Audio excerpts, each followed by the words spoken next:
Imagine you run a household. You have income coming in every month and you have bills going out. Rent, food, electricity, school fees. Now imagine one month, an unexpected expense hits, a medical emergency, a broken roof, something you didn't plan for. You don't have enough savings. You have two choices.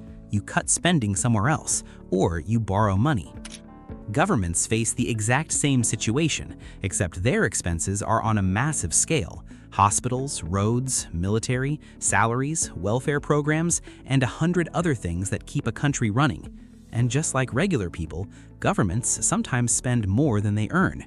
When that happens, they have to find the money somewhere. There are three main ways a government can fund itself. It can collect taxes, it can borrow money by issuing bonds, or it can create new money. The first two options have limits and consequences that are visible and politically uncomfortable. The third option, printing money, feels easier in the short term. That's the trap. But here's something important to understand first. When we talk about governments printing money, most people picture a giant warehouse of machines stamping out paper notes.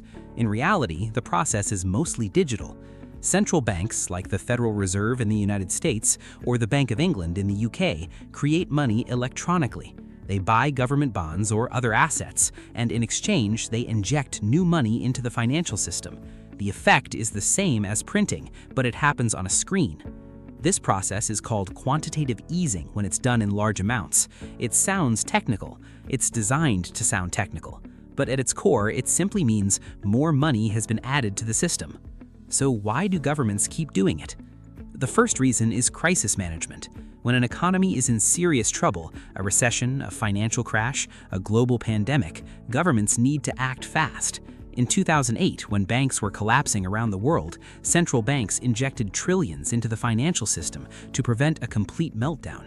In 2020, when COVID-19 shut down entire economies overnight, governments printed and distributed money to keep people and businesses alive. In both cases, the immediate alternative, doing nothing, seemed far worse. And then there's the second reason, which is less talked about, but just as important: debt. Most developed countries carry enormous amounts of national debt. The United States alone has debt in the tens of trillions. When you have that much debt, inflation actually becomes useful in a cold, calculated way. Here's why. If you borrowed $1 million today and inflation runs high for the next 10 years, you'll be paying that loan back with money that is worth significantly less than it was when you borrowed it. The debt shrinks in real value, even if the number stays the same. Governments understand this. A little inflation quietly erodes the real burden of debt over time.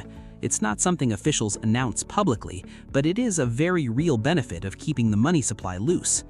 The third reason is political. Cutting spending is painful and unpopular.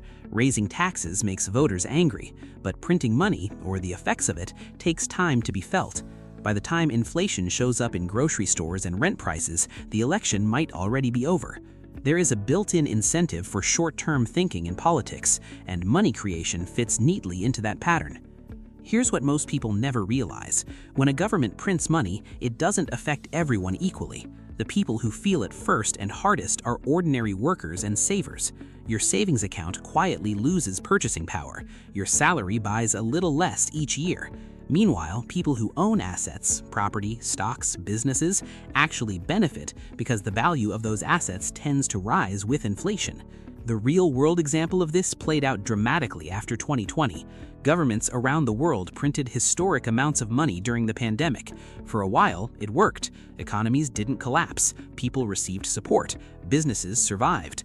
The next time prices rise and your money feels like it stretches a little less than it used to, that's not an accident. That's not bad luck. That's a policy decision made in a building far away by people who were trying to solve a different problem. Understanding that doesn't make it easier, but it does make you harder to fool.